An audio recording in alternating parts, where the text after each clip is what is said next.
Hello everyone. Cold Open to let you know that the day has finally come. We now have a Patreon where you can support us and our endeavor if you have a bit of coin to spare. In return, you'll get some amazing perks like monthly bonus episodes, access to our Discord server, discounts on our merch store once it opens, and much more. Go check out patreon.com/so you think you can rule Persia, all in one word, for more details on how to join. Okay, and now let's get to the episode.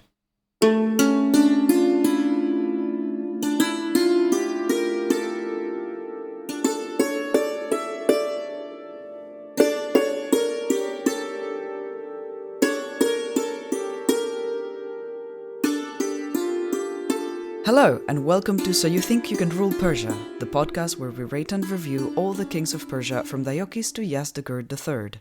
I'm Serial, and my pronouns are they, them. And I'm Umberto, and my pronouns are he, him. So, hello everybody, and welcome to episode 38, which is the episode on Mithridates II. Will he be able to stem the tide of everything going wrong at the same time, or will he just be crushed under the infinite pressure that's bearing down on him? Serial, you weren't very optimistic last time. Has your opinion changed on what could happen? Listen, everything is on fire right now, and as much as I would love for him to be another Antiochus III, because that was a great surprise, it was a surprise for a reason. Which is that usually these things don't happen and things continue to be on fire while kings succeed other kings for a period of like 1 to 2 years. We haven't had a great run so far. I want things to be better. Can we please get to like a better part of this empire, which seems to just be in decay? He might improve stuff. You don't seem very convinced, so you know. But please tell me about Mithridates II. Yes, let's start by recapping what happened last time so we all understand how on fire everything is. Bad. It's bad. It's bad, yes. Everyone. So last episode was Artabanus II, where he sort of stabilized the west. That was nice. He got Karakina and Elymais as his vassals, so that worked well. But then he went to the east, and he found that there were so many nomads bursting through the borders, taking his cities, endangering Parthia itself, risking to tear apart the empire. Artabanus got into a fight with them, got killed by a poison arrow, and died. Yeah, very anticlimactic. Which is what happens when you're killed. Yeah. But yes.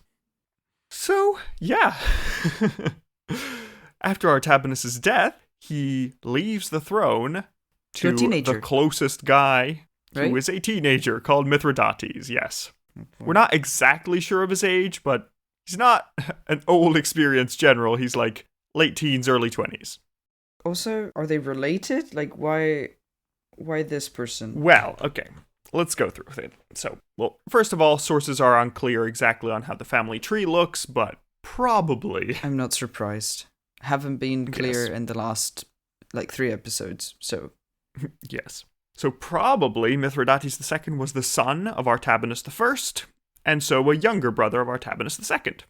So probably was on campaign with his brother at the time when he got killed, and being the closest person with a minimum of authority, they said, You, please save us. Oh my god, everything is on fire.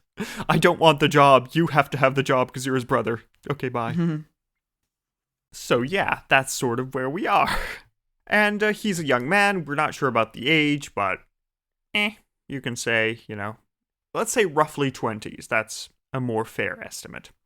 And as we mentioned, now that the main Parthian army has been defeated in the east, all the west is rebelling because they smell blood in the water, and it's time to take down Parthia and make sure there's the Karakinian Empire or Elymaisian Empire or Persian Empire Mark II. Mm-hmm. So, a lot of stuff to deal with right now.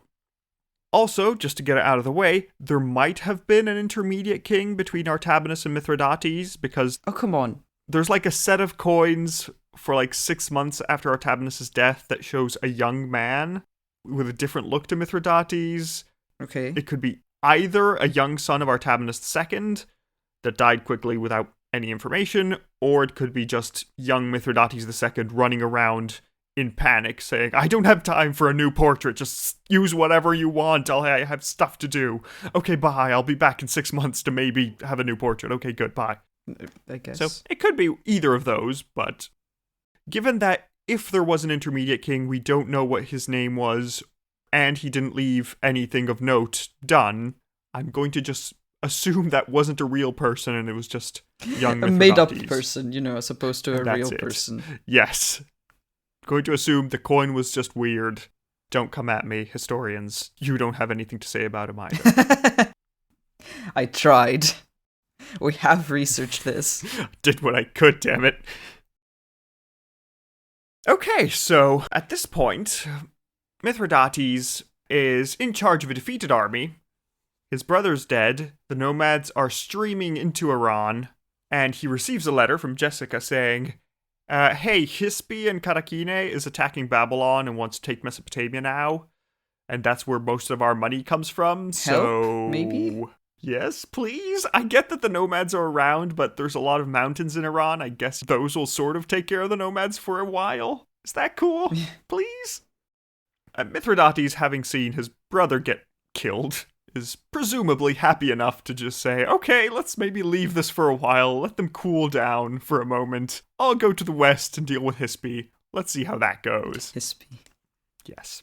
Also known as Hisposines, if you're somebody who cares about names.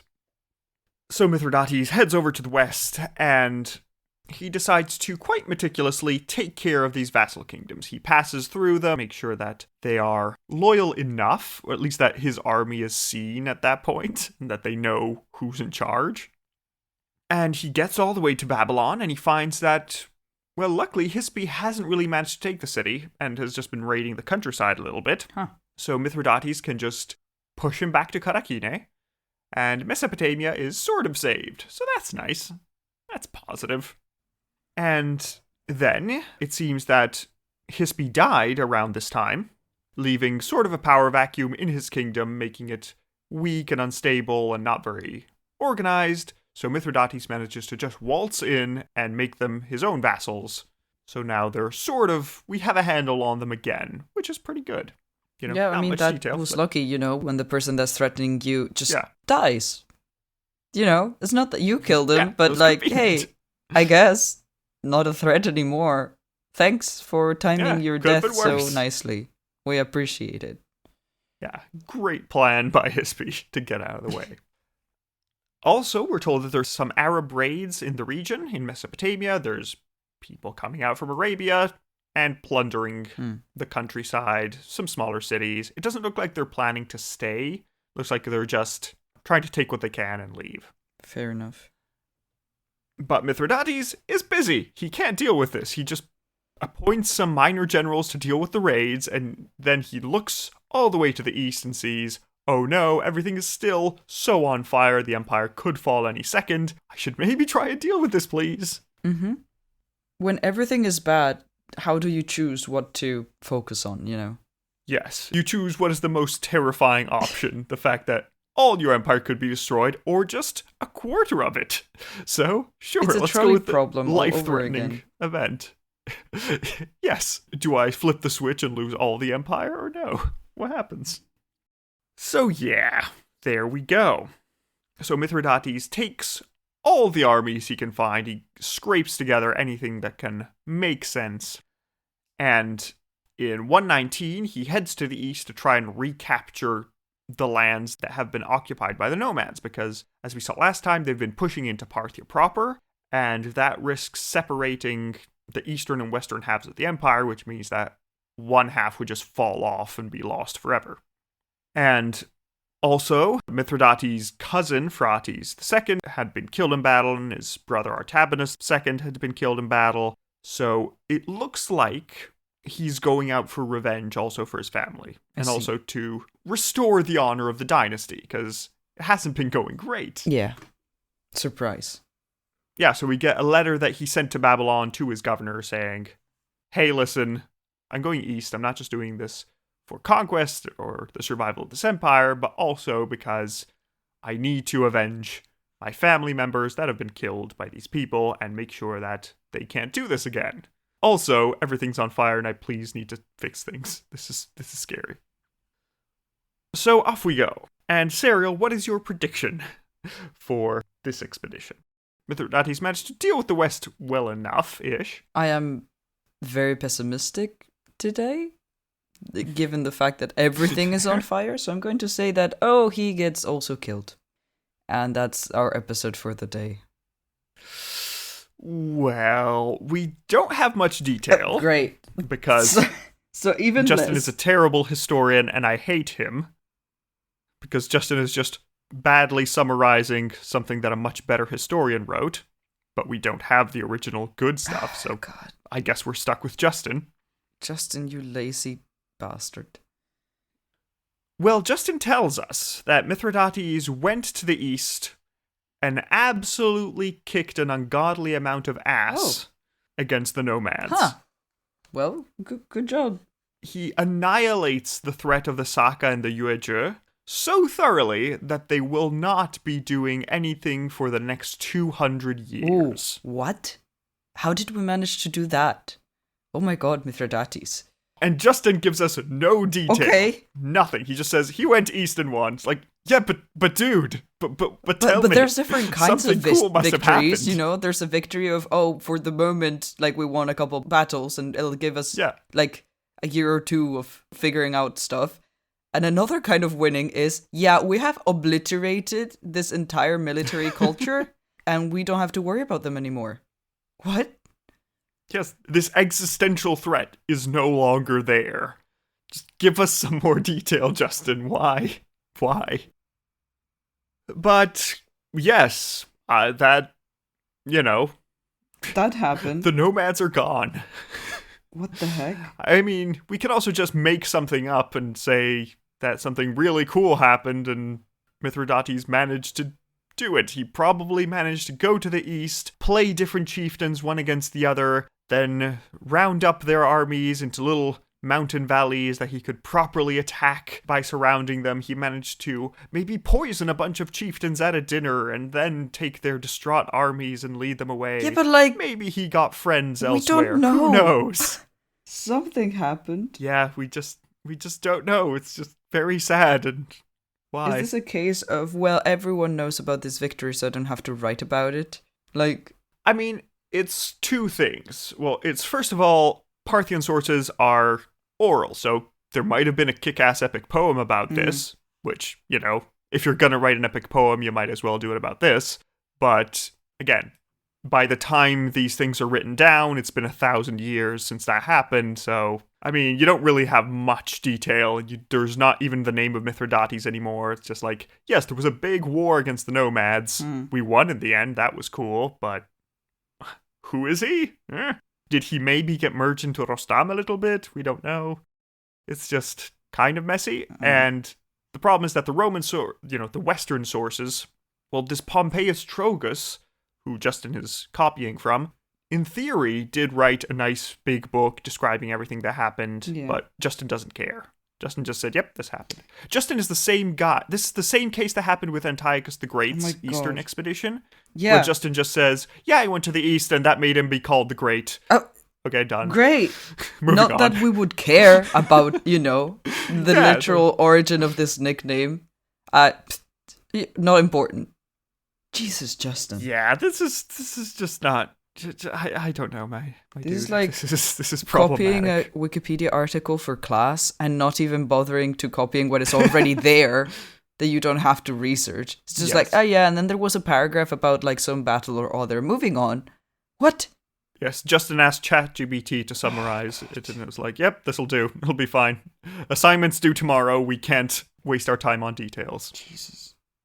That is depressing, but the good news is that Mithridates II is also called Mithridates the Great.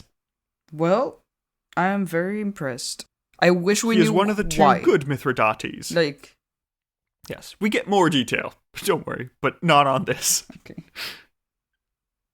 But yeah, the little that we do know is that Mithridates drove the Yuezhi away from their southern holdings in Bactria, which they only had as tributaries. There were no semi-independent Greek cities. And he expelled them from the areas of the empire they were beginning to take over. and just push them back into the steppe or towards India a little bit. And at the same time, the Saka had started to settle in Sakistan in eastern Iran, which is eventually be called Sistan. And Mithridates just basically made them his vassals. He just said, okay, you can keep staying here. I'm not going to exterminate you, but please pay taxes to me and fight in my armies and don't kick up any trouble. Right. Which seems to have worked well enough. Apparently he defeated them so thoroughly that they said, yes, please, don't hurt us. We know we killed 2 of your kings and asked for tribute from you and conquered some of your land before, but things have changed. Please, we're sorry. We're so sorry that we did that, actually. Sure would love to know more about that. Yes. Poor Mithridates. But yeah, these conquests give Mithridates a nice mountainous border with the steppe in Bactria and Sogdiana, and that's nice and easily defensible. And that also sort of explains why there's not going to be any serious nomadic threats in that area for 200 years, because, well, Mithridates has secured a nice border, the main nomadic threats are gone, and there we go. And it also looks like Mithridates may have made some advances into the northern Indus Valley. Just bringing us back to India for a while, which is always good. Back to India. Most of India. At this point, Mithridates gets a letter. Where do you think this letter is coming from, Serial? Is it the West calling? Being like, hey. No, it's not. Oh. Okay, so what did Jessica bring? Well, Jessica is saying, Mithridates, there's a visitor coming from out of the steppe. He's, seems to be a messenger of some sort. Do you want to greet him or something? Mithridates takes his 20,000 best horsemen and charges out to greet this one messenger. A bit overkill, but okay. Bit overkill, but, if you want to make a good first impression. Sure. It works out. Did Jessica know this person? From the trade? Maybe. Might have been a different one. They don't have a Rexipod yet. They might in the future. Oh. Because Mithridates takes this messenger, brings him to court, and the messenger introduces himself as Envoy Zhang Qian from the Middle Kingdom. Mithridates says, no, Middle Kingdom, we're in the middle. You guys are to the east. That's not how it works. Yeah. We'll keep the Middle Kingdom name. You can be something else. What else could we call you? We had a Qin dynasty. Is China okay? Okay, sure, China will do. You, Chinese messenger, what's your message?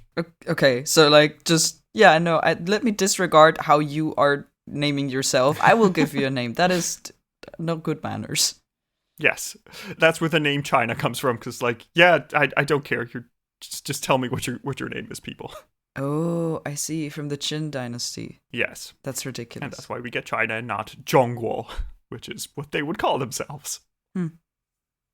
Well, the letter that Zhang Qian has is a letter from His Celestial Highness Han Wudi, ruler of China and son of heaven, that is saying, hey Mithridates, I heard you kicked an ungodly amount of ass in the steppe. Yep.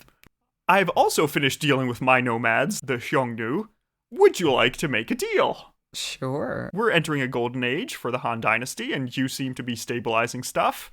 How about we trade? Wouldn't that be cool? I'm so impressed. Every time.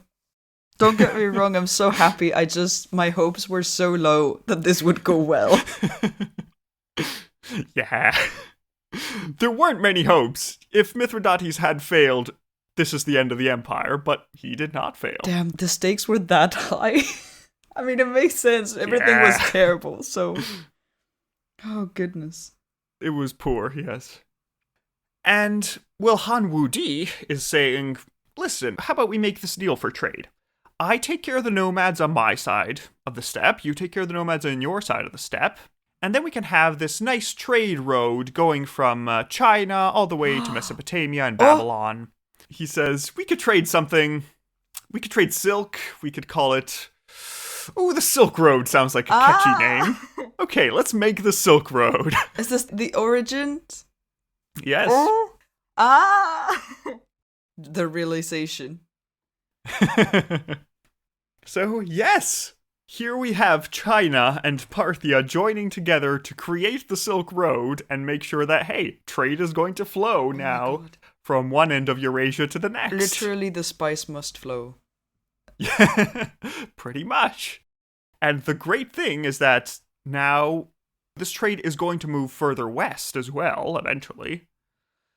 And that means that Parthia is in the middle and has the most advantages out of anyone, because, they can trade easily with the east and the west. They can have people pay tariffs on it if they pass through your lands. Right. And overall, the most important part of the trade is going through the center of the empire. So that's going to make everybody stinking rich. Everybody is going to have a great time now. This is a great idea. Messenger from the kingdom of the of the Qi dynasty, Yes, those people. I know you said you have a name, but apparently we don't care. Again, terrible manners. If you've looked at a map, we're the Middle Kingdom. You have an ocean on your side. That clearly makes you not the Middle Kingdom.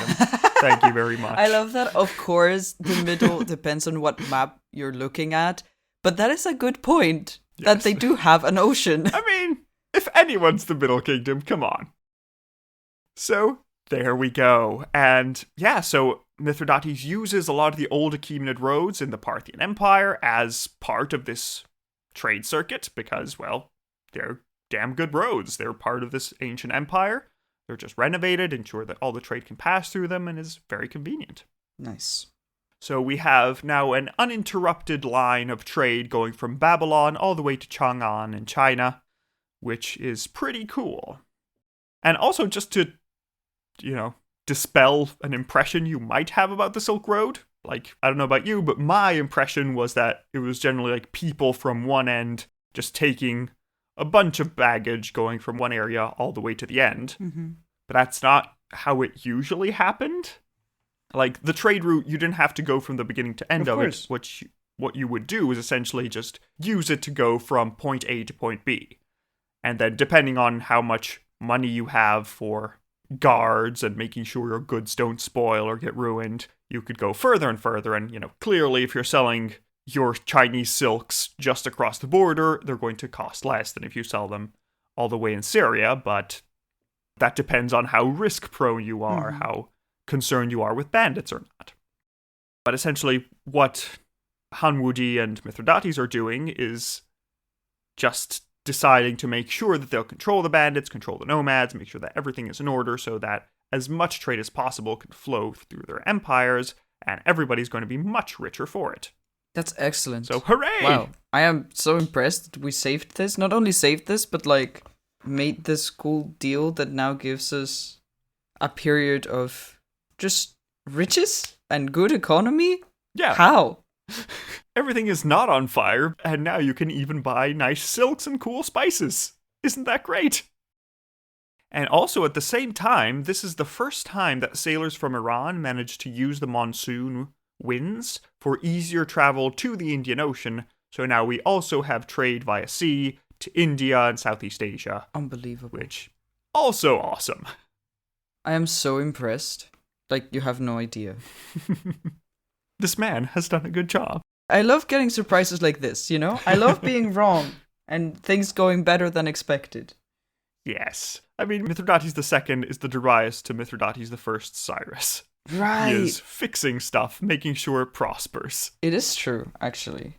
Damn. Yeah. Which is why there's a problem, because people argue over who should be called Mithridates the Great. Generally, they agree that it's this Mithridates, but the first one also deserved some praise. The first one started things, but it was good, don't get me wrong. But it was less impressive, if anything, because it was less of a leap. Yeah, fair. And this is not only a leap to, slightly better from terribly wrong, but to prospering from terribly wrong. Which, Yeah, it's a good time. But Mithridates, now in the east, after having talked to John Chen, he gets Jessica coming over and saying, happy that there's a trade route, that's awesome. There's just those Arab raids that are continuing, and that might jeopardize your trade, so could you maybe come and help with those, please? Thank you. So, Mithridates goes to the west and manages to absolutely annihilate these raiders. What is up with Mithridates and our army right now? Nothing. What are we doing that we weren't doing before? I don't know. He is just probably very, very talented. It can't just be him, right? Like, it's not just, oh, he's a superhero, and so, like, we bring him into battle and he just kicks ass. Like, is it new strategies? Is it new soldiers that we got? Like, what are... I get, it doesn't feel like new soldiers. Maybe now going to the west, he has, some of these nomads he's incorporated into his army, which is a reasonable thing to do, also because they have a similar fighting style to your own men. But to start up with the nomads, I can assume that maybe it was also a good skill in diplomacy with actually, pitting these people one against the other, or maybe having one tribe side with you against another tribe because they've been rivals for a while, and then you give them some bonuses, and then and then you slowly grow your influence. But again, no detail because reasons, and that's But Mithridates manages to absolutely crush these raiders, and now for the first time in 50 years, Mesopotamia is at peace. What? We did it? Oh my god. The Mesopotamians could just cultivate their farms without fear of being raided every other second. And now they can just be like, so I can plant things and eventually just like reap what I sow? That's incredible. I didn't know you could do that. I thought the typical cycle was you plant something, they burn it down, you try and plant it again, they burn it down again, and then repeat forever. Until you die prematurely because you have no food. But no, it worked well. That's cool. What the heck? Yeah. I am so impressed, especially because I asked you. Like, I knew this would be a somewhat important episode, but I also asked you how long it was going to be, and it didn't seem that long, so I'm just like, okay, I guess. But that has to do with sources, I assume. That's just with terrible sources. Yes, unfortunately, that is not our deal. But hey. I am so impressed. I cannot believe we're here. And get ready to be more impressed. Right, because we're not done. Because Mithridates is not done. Because at this point, Mithridates looks to the west and tries to figure out, what is there? What exists in the west? Well, guess what? There's some people called the Romans who f***ed us over before. Would you like to visit them? Well, we are going to get our first contact between Parthia and Rome this episode, so stay tuned. But first of all, Mithridates looks to the west and sees that there are two kingdoms. Two main ones. There's the rotting corpse of the Seleucid Empire in Syria. That's still a thing. Destroying itself. Yes, they're still trying to be a thing. And then he looks at this brand new spanking kingdom called Armenia. Oh. They're in the Caucasus, and they're a very important kingdom because they control a lot of different mountain passes that connect Anatolia, Syria, Media, and Mesopotamia. So if you have control over Armenia, that means that you have a nice insurance over the whole area. You know where to go. Also, you might want to remember Armenia because they'll be important for the next 500 years. Yeah, I see. They're just a tiny bit important. Also, another advantage of having Armenia is that they essentially shield you from the nomads north of the Caucasus. If you remember, the Scythians under Phraates came down through the north of the Caucasus like 500 years ago. Mm-hmm. And that's always an issue. If you control those mountain passes, you are safe. So at the turn of the century, Mithridates invades Armenia and defeats their king. So, check. And he gains the Prince Tigranes as a hostage. Tigranes is going to be important for a while. Because a few years later, in 96 BC, when the previous king of Armenia dies, Mithridates invades Armenia again and installs his puppet king Tigranes on the Armenian throne. I see. Tigranes is going to be called Mithridates the Great. Ah, not bad for a puppet king. Yeah, exactly. If you have a guy called the Great as your puppet king, you're doing well for yourself. Yeah, damn.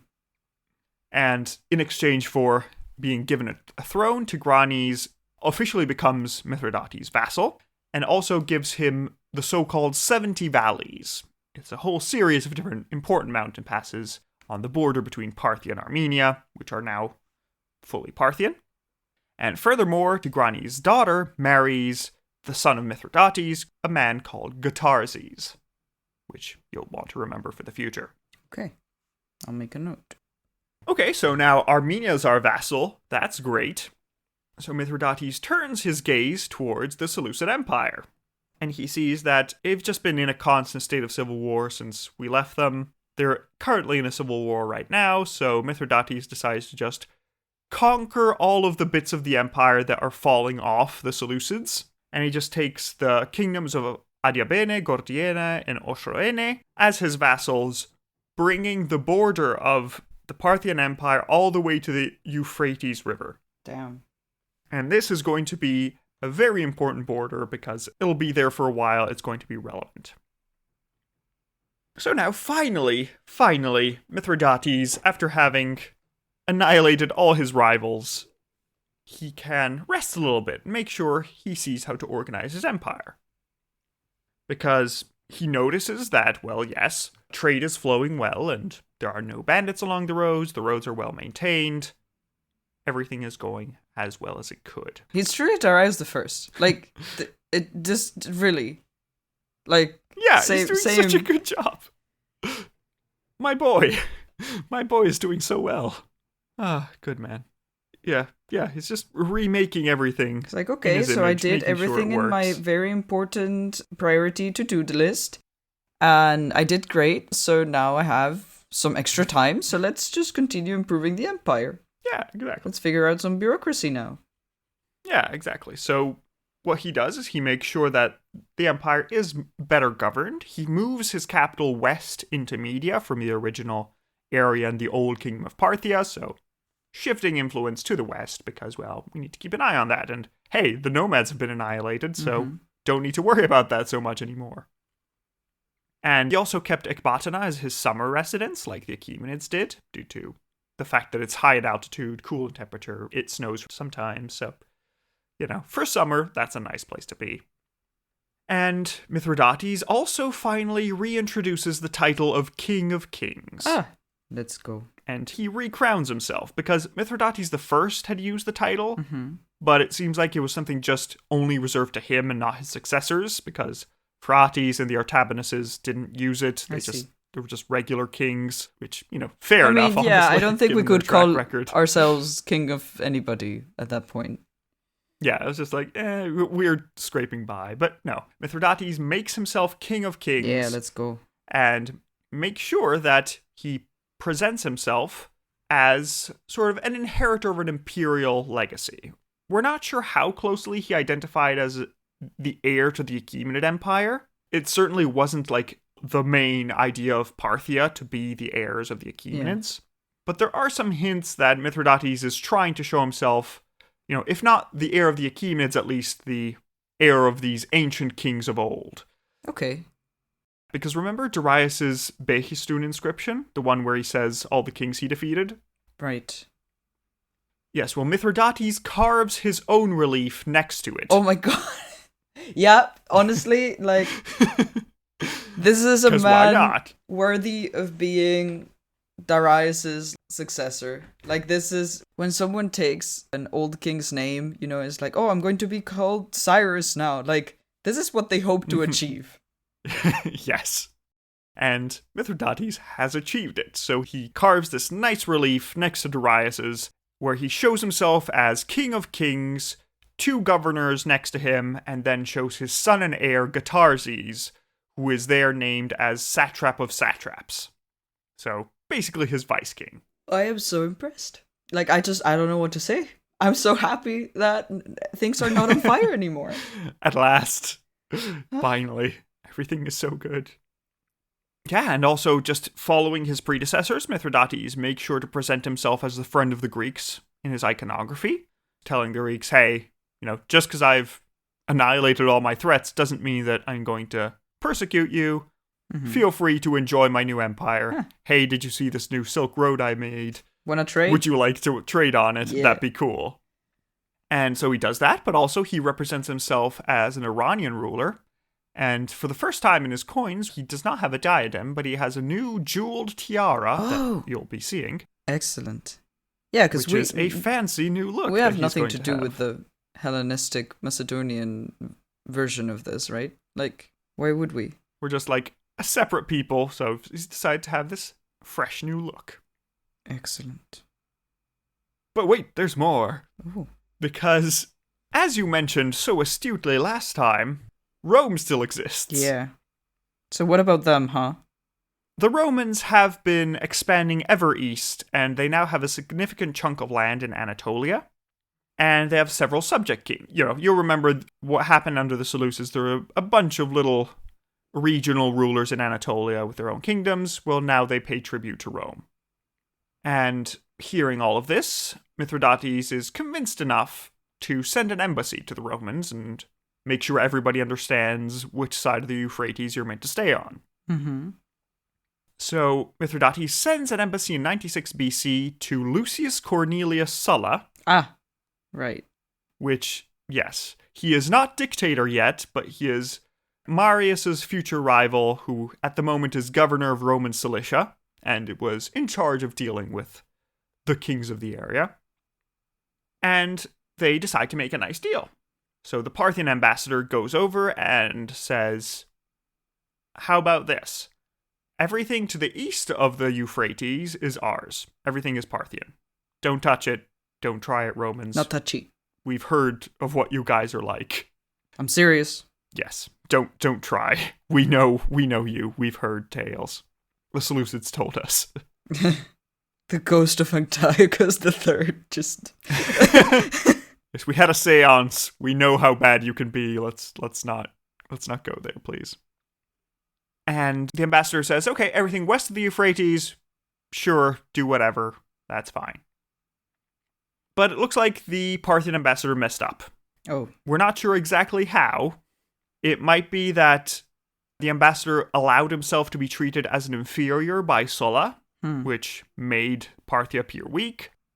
Because according to Plutarch, Sulla had 3 chairs placed with him, and the Parthian ambassador was on one side, the king of Cappadocia was on the other side, and Sulla, who wasn't even a consul, he was just a praetor, just sat in the middle between these 2 kings as an equal. I see. 2 kings are representative kings, so that didn't look great.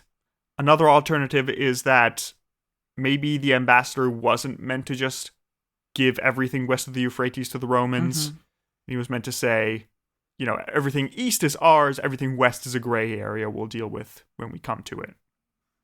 So, whatever he did, it seems that when the ambassador got home, he was executed for the way he handled things. Well, I mean, because I was thinking while you were saying, there's this ambassador, you can't communicate back to the king. It would take forever to get a message back and forth, which is why you send a capable person to do these things, but then you are very much making decisions in the name of a king that is going to affect the entire kingdom, or empire in this case, right? So, yeah, that feels like a tall order that if you mess up, you're not going back from and getting hired somewhere else. That's yeah. That's also why you might need to take this execution with a pinch of salt, because this matches very well with the Roman picture of Eastern kings being murderous and cruel pointlessly and saying, for the smallest insult, they'll just execute anyone. I mean... Because, look at me, I'm a scary Easterner. Smallest insult, I don't know if I would call it that. But yes, since we do not have many details, we don't really know why. Yeah, I mean, it could be that it happened, but it does also fit within the Roman tradition of how they paint Eastern kings. Yeah. So, we'll see. But Mithridates didn't really sit on his laurels of this negotiation, because he decided to strengthen ties to his neighbors. So he managed to strengthen his ties to the king of Armenia, Mithridates the Great, who was his vassal, make sure that everything is nice and stable there. And also he made an alliance with another king called Mithridates VI of Pontus, who was basically raising himself at the time as the main anti-Roman guy in Anatolia. Good, we like that. Yes, he made sure that everything was trying to kick the Romans out of Asia, telling them to go back to their own continent. We have this, please. And yeah, it looks like Mithridates at this time was just taking control of Cappadocia and Cilicia and the southeast of Anatolia, trying to kick the Romans out as much as they could, right now that they're dealing with the whole Marius being Marius in the West. This is the time period we're in. And now we come to the end of Mithridates' reign, the ending part of it at least, because this is when we dip our toes into the Parthian Dark Age, because this has been the period where we had lots of sources. Mm-hmm. Where we are going, we only have coins, Oh no. and we just look at the coins and say, he's wearing a slightly different hat. This probably means he went to the east. He's not wearing a beard. That's weird. Not sure why he's a king now. So that'll be what we're dealing with for the next few episodes. But don't worry, we'll be talking about what's happening with the anti-Roman coalition, so there'll be entertainment. Don't worry. So we can see an example of this during the end of Mithridates' life, because we have a series of coins showing up. There are coins of his son Gotarzes in Babylon in 91 BC. Okay. And they are roughly contemporaneous to some coins of Mithridates. So there are two theories. One is that Gotarzes rebelled against his father in his last years and either managed to kill him and take the throne, or he rebelled and then Mithridates eventually died, and then Gotarzes took the throne. Or it could be a more benevolent view, where Mithridates just appointed his son as co-king to make sure the succession would be smooth, and that's why we have their same coins at the same time. That makes sense. Yeah, it looks like it might be more the second one, because that it was more peaceful. Knowing Mithridates and... Yeah, knowing that Mithridates has done such a good job so far, it seems weird that somebody would rebel against him. And also we have a letter that Gotarzes sent to Babylon, where he announces that, my father died and I am now king. Okay. And that would be weird if he were rebelling. Yeah. Could make sense, but a bit weird. And also another thing that is mysterious, if it happened before or after Mithridates' death, is that there seems to be a rebellion in the east by the son of Mithridates I, a man called Sinatrukes, who tried to take the throne, but seems to have only had some minor influence in the east at this time. But no matter what the case, I assume it probably happened after Mithridates' death, because, that's the one that makes most sense if he was doing the job that he was doing. So we'll see what happens. But in any case, it seems to be roughly in 91 BC that Mithridates II, Mithridates the Great, dies after having consolidated the empire at last beyond any other local power, establishing himself as a third pole between Rome and China, having this great trade route going through the empire, having consolidated everything. And this closes up the first phase of Parthian history, because up until now, it was not certain that Parthia was going to be the one to win in Iran and become the empire that would be here for a few centuries. After Mithridates II, we know it's Parthia. There's no other option. He's eliminated every other choice, and we're here to stay for a while. And that's it. That is the end of Mithridates II's life. Wow. What are your thoughts, Ariel? That was very impressive. That was really cool. Single-handedly took a crumbling empire and first solidified it, or essentially protected it from all the ongoing threats at the same time.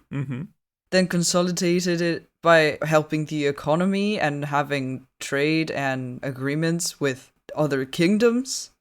Then expanded it by taking back the things that the Seleucids were just, kind of losing at that point. Yes. And then also consolidated it even further by having some important diplomacy and relations and marriage. I also just economically, bureaucratically, everything is working now. So I'm just, what? Yeah. And he also At last secured a smooth succession so that things wouldn't crumble when he died. I am so proud. Yep.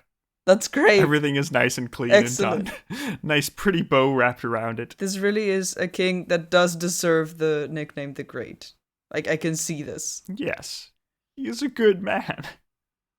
Yeah, also, just to emphasize, it's going to be called the Parthian Dark Age just for lack of sources. Yeah, because I the Romans will be busy with their Marius and Sulla civil wars and all that sort of thing, so they won't care enough to write. But the empire is doing well. It's just a dark age because of sources. Guess we do not have much to go off of. Yeah, unfortunately. But I did my best. I did my best, I promise. Thank you. We appreciate your work. But yeah, so are you ready to rate him, Serial? I am. And see how far he gets. Oh, excellent. Okay, so our first category is final moments. How interesting was his death? Not very. I'm just proud that he made sure that there wouldn't be a civil war when he died. That's important. But I don't think that yes. counts towards an interesting death. So No, it's not very flashy. We don't get any details because he dies at the beginning of the Dark Age, so he didn't really do anything that we can know. I don't know if you want to give him points for being the first king in a while to not die in ruins, but otherwise, pretty nice. I'm gonna give him like 1 point for the fact that he died when everything was nice and organized and stable. Just a token point. I think I'm not gonna. It's worth something. This is not an interesting death. I feel like it's also Fair the enough. only part where he's not gonna get any points. So it's fine. I think I can do that. Okay, I'll stick with a 1. So with a 1 and a 0, we get a 0.5 out of 10 for final moments. Our next category is battle hardness. How good was he at war and fighting? Great. Apparently amazing. We don't know how, but Yeah, as mentioned, he kicked an ungodly amount of ass. He managed to annihilate the Eastern nomads. They won't be a problem for 200 years. You have to do something pretty significant to have something stop being a problem for 200 years. That's a lot. So he destroyed them, he conquered the East, maybe took a bit of India, conquered all of Bactria, made sure that was a nice secure border. Then in the West, he managed to stamp down on the last ambitions of Karakine and Hispi, make sure that they're not going to be a threat anymore. They're now just a small part of your massive empire. Let's just keep going.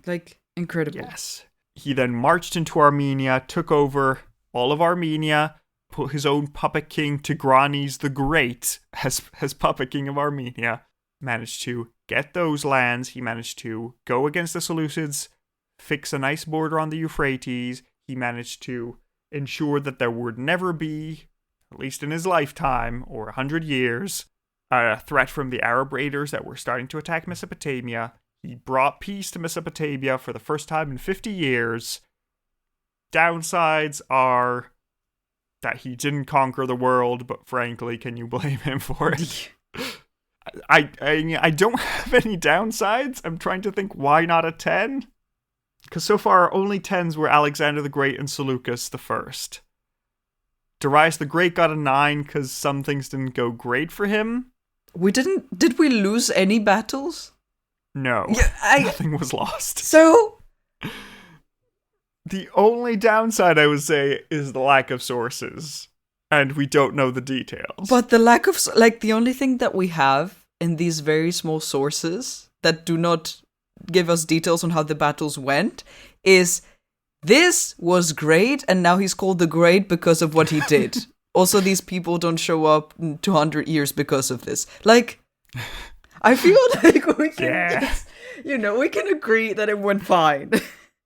Yes, I think I'll have to give him a 10. Yes, I agree. I would feel bad not giving it to him. He deserves it. He did a good job, my dude. So I would say I'm going for a 10. Serial, are you matching? Yeah. Yes. Of course. Nice. If not him, who are we gonna give a 10 to? Yeah. Apart from, Alexander, whatever. Sure. But at least we made an empire, we didn't destroy it. But yeah, so with a 10 and a 10, we get a 20 out of 20 for battle hardness, the third 20 that we've ever got, and the highest score for an Iranian king. Yep.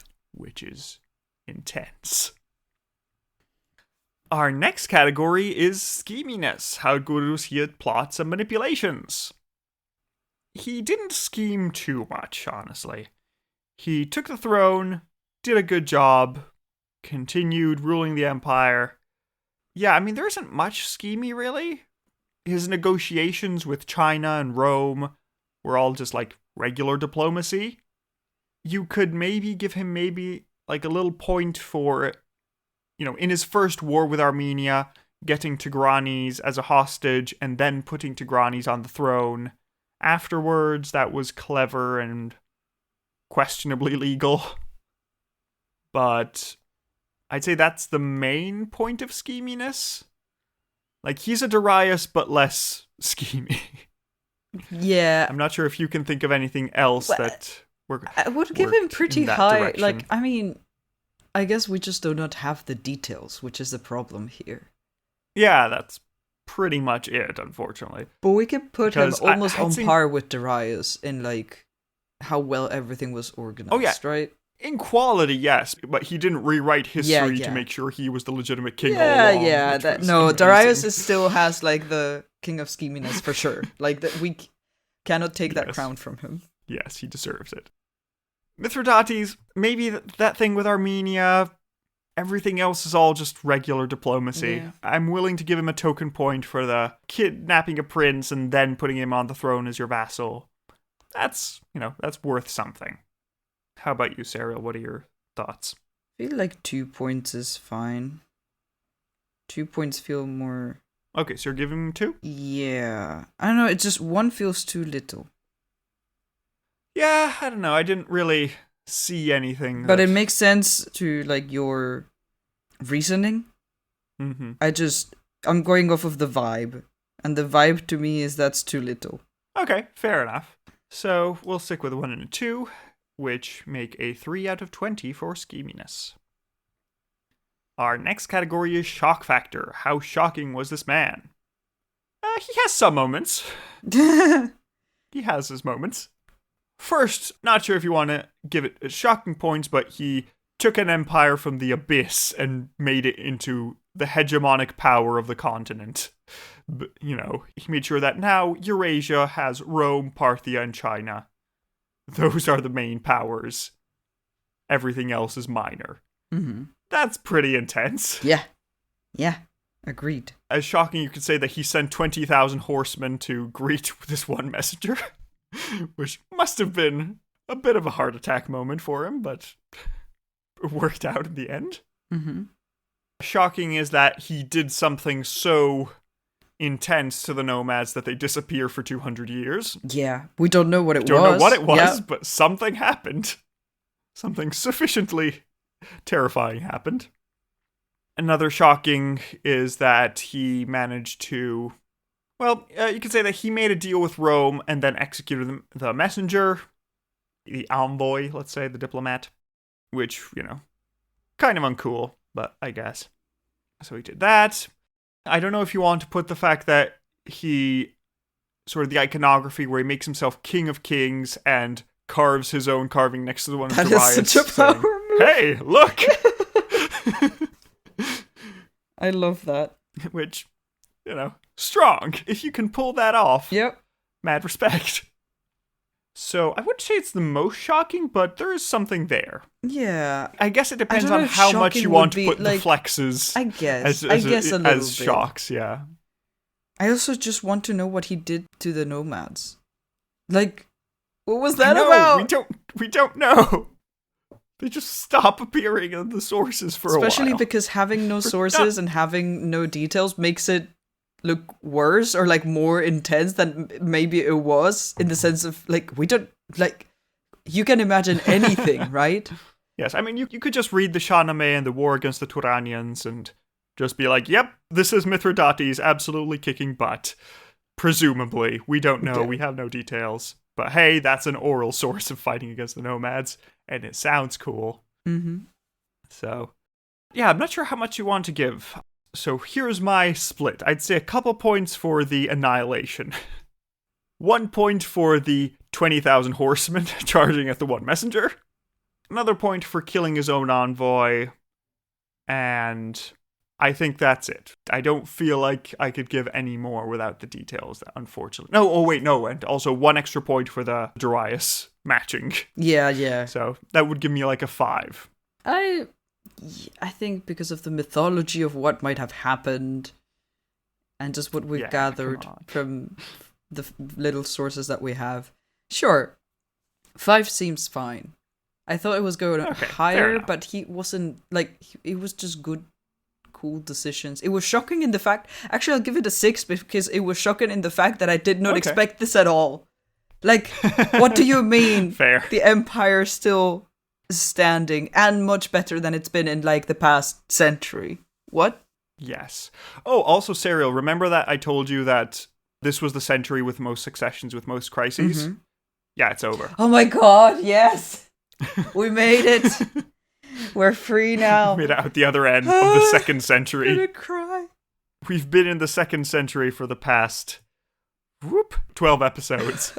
Now it's gone. This is not how things should go. But yeah, so shock factor with a 5 and a 6, we get an 11 out of 20. Unbelievable. Next category is Aaron Shine. How good was he for the Empire 10. in general and Iran in particular? A 10. Yes, Just a 10. fine. But let me list the reasons why he gets a 10. So, when Mithridates took the throne, the empire was going to be destroyed by nomads in the east and Hispi in the west.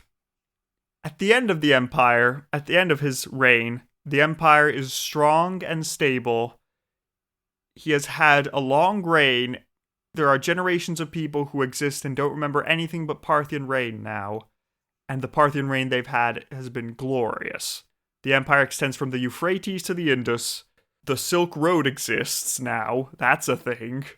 The nomads aren't going to be a threat for 200 years. We have trade with China. The Romans have recognized our borders on the Euphrates. We have Armenia. We have many tiny border kingdoms that have been taken from the Seleucids. The Seleucids are very scared of us. We've moved the capital to the west for its media, centralizing the empire. Mithridates is the king of kings. He is a friend of the Greeks. He is reestablishing trade routes, reestablishing cities, reestablishing himself as a full-on ruler of an empire. He has left a good, stable succession behind him under his son Gatarzes. He has not failed anywhere. Everything he has touched has succeeded. He's done it. There is nothing else you could imagine that would be better. This is the one little thing that Mithridates I was missing. Just ensuring that the empire works. So, I think no one will complain if we give him his fully deserved 10 and a 10, which gives him a 20 out of 20 for Aaron Shine. Something only achieved previously by Cyrus the Great and Darius the Great. Yep, that's what I figured. He deserves it. Honestly, Antiochus III would also have deserved it if the Romans hadn't come along. But, you know, you can't win them all. Yeah. If Antiochus III still got a 17, which is honorable, but yeah, the Romans messed him up, unfortunately for us. So, congratulations, Mithridates. 20 out of 20. Our next category is Face of Faces. What do you think this man looked like? I'm working on it. What does our King of Kings appear to you? Okay, so Serial has finished their drawing of Mithridates, and let's have a look at what they've cooked up for us. Ooh! That's strong. I love it. That's, ooh, good. I had to figure out how to, portray this greatness. Strong. So. Yeah, nice. Let me set the scene for you, listeners.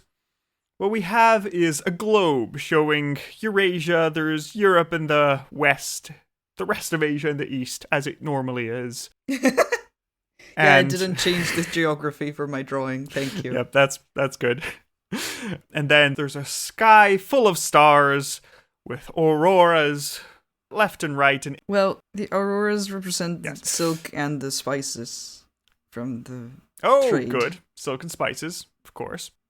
And in the middle, we have Mithridates in his traditional Parthian garb. He has this nice shirt with a belt holding everything together. He has a necklace at his neck. He has a nice beard and mustache, very well-groomed man. He has a nice jeweled tiara on his head. And to his left and right, he is holding hands with, presumably, China and Rome, as he is the merger of all of the continent. And upon the atmosphere, there is written Philhellenos Soter Basileus Megas, which is friend of the Greeks, savior, king of kings. Which is what he deserves. The man deserves to look awesome. Yep. So, thank you, Serial. That looks very kick-ass. You're welcome. And it's what he would deserve, and it's what he would have wanted. So, listeners, as usual, you can find it on our website under Serial's Portrait Gallery, or click the link that you find at the bottom of the episode. And now, Serial, time for you to see what he actually looked like in this one coin.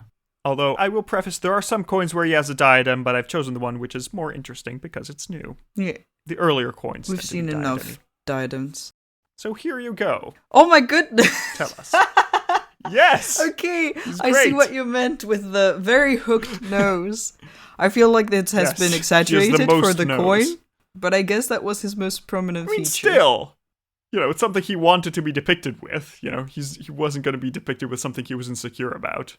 That is so fun. Also, the hat is so nicely decorated. I love the pattern. It's good.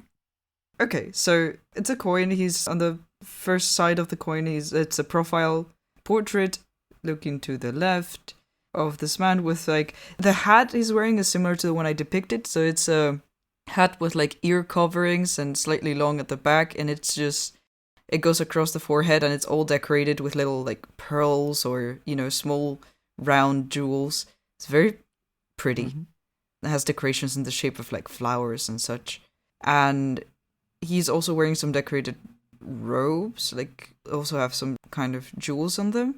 He's got a very protruding hooked nose that is has a very interesting shape. You'll have to see the coin to see it. And then a pointy beard, kind of like the one I drew. So, it wasn't that off. Yeah. And then on the other side, there's a depiction of him full body, kind of we've seen before, with holding a bow, I assume. Yeah, it looks like and dressed in the same hat and some tunic, shirt, outfit and pants, and it's surrounded by text, which is carved in a really fun way. It's all filled with little dots. I don't know if that's just part of how the coin was minted. I'm not sure why that is, but it looks fun. I like it, yeah. But it looks very cool. I like this. This is very interesting. A very interesting portrait, a bit different portrait. Yeah, I think it's nice because, his face is very nice and memorable. Yeah. It's cool. Whenever I see a coin, it's yes, Mithridates. It's this guy. That's who you are. Yes. Very, unmistakable. Yeah, I like the addition of the jewel tiara. That's fun. That's a very intricate coin design. Oh, yeah, definitely. If you look at its size, it's your thumb, which is very, very detailed for its size. So love this. Cool. I really like it. Yeah, I'm going to go for 8. 8, I know we said we were a bit bored about of coins and such, but this is a different coin, so I appreciate that it looks... Yeah, it's slightly different. It has its own look. I feel if I saw his face on a coin, I'd be oh, it's this guy. I would be able to recognize if I saw a coin. Yeah, it's memorable enough. It's not the millionth coin that's the same, but it's because with the other guys, I'd be oh, I would need to call an expert and be who do you think this is? But if I saw this coin, I'd immediately be oh, this is a Persian Empire Mithridates coin. Yes. So I'm going to join you with an 8, and an 8 and an 8 gives us a 4 out of 5 for Face of Faces. Fun. Our next category is lengthiness. How long do you think this man reigned? From the empire's on fire, oh no, to everything is beautiful. Honestly, I guess way longer than I expected. But now I do not have a reference of how long that might have taken. I'm going to say... We didn't have that long of a reign usually, right? We had the longest with our first king, which was a bit out of the... Our past reigns were 4 years, 1 year, 5 years. Well, that doesn't count. Yeah, Mithridates I ruled from the start of his reign about 30 years. Okay. Yeah, I was going to go with 20, but I don't really know. No, because he started as a young man, and then he just died, I assume, of old age. I don't think he died in battle. So, yeah, maybe more 30 years at least. Well, Mithridates II, Mithridates the Great, ruled 31 years. Hey! I'm surprisingly good at this. From 122 to 91 BC. You can add that skill in your transferable skills. Can estimate reigns. So, there we go. That gives us a total of 3.1 out of 5 for lengthiness, the longest reign we've had since Antiochus the Great. I mean, are you surprised? I don't know. Not really. And so at last, that leads us to the final score, which is a total of 61.6 out of 100, which makes Mithridates the Great our 5th highest scorer, just under Seleucus I and above Artaxerxes III. Amazing. So, he has done a good job. Yep. The main downside is that he's not a horrible, schemy monster. Which, how Like much Darius. of a downside is that? Yeah, if you're living in his time, pretty awesome. I mean, he beat Cyrus. Amazing. Which is I love my this dude. guy. Excellent episode. He deserves a lot. Which means that our next question probably has a clear answer. Is he glorious enough? Saving the empire enough? Foundational enough to be called a Shahanshah? Or did we just forget everything and call him a Shahanah? Of course he's a Shahanshah. Are you kidding me? Like, if he Yes, doesn't get it, then he who is. does? Yeah. It's excellent. There's no argument to be made that he does not deserve it. He is fully a Shahanshah. He can go to the Paradise Gardens to, meet Darius the Great and, be like, hey, I did what you did, but after. Yeah. And he can meet his predecessor, Mithridates I, and say, your successors almost destroyed the empire, but I fixed it. Don't worry, it's okay. It'll still be around. Yeah. It was difficult there for a minute, but we figured it out. Yeah, worked out. So congratulations, Mithridates. You are truly Mithridates the Great. And that leads us to the end of our episode. So thank you for listening. We hope you enjoyed this episode where things actually went well for once. That was cool. And if you are interested in, supporting us in general, as we mentioned earlier, we have a Patreon, patreon.com/so you think you can rule Persia. And there you'll be able to listen to stories of the people around here. If there's some names that you thought were interesting mentioned throughout this time, those can be proposed. There can be episodes on them. That'll be fun. Come join us. We're nice people. And if instead you'd rather not give us money, you can also just review us on your podcast app of choice and tell people, hey, they exist and they talk about cool people. Go listen as well. So we appreciate all kinds of support. It's always great. And so without further ado, you can join us next week to figure out how the empire continues after Mithridates, if it keeps working or if it fails. But for now, we hope you have a nice week, and we'll see you next time. Goodbye. Goodbye.